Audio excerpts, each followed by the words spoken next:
Στα διοικητικά της ΠΑΕΚ Κερίνιας εμπλέκομαι από το 2012.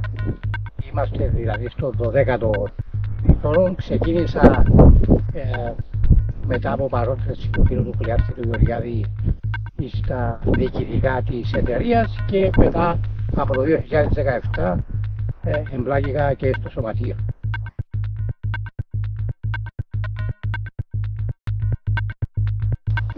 Ο λόγος είναι η αγάπη μας για την Κερίνια, η αγάπη μας για την ΠΑΕΚ. Έχουμε μεγαλώσει την ΠΑΕΚ Κερίνιας και θέλουμε να διατηρήσουμε αυτή την ομάδα εν ζωή.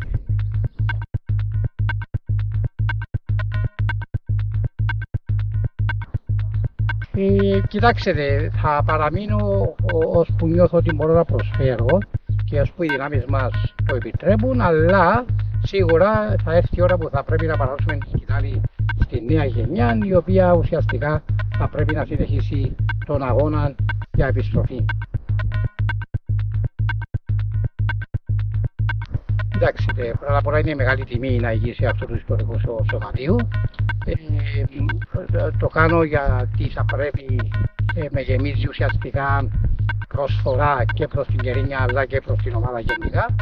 Οπότε ώσπου προσφέρουμε ό,τι μπορούμε θα το κάνουμε.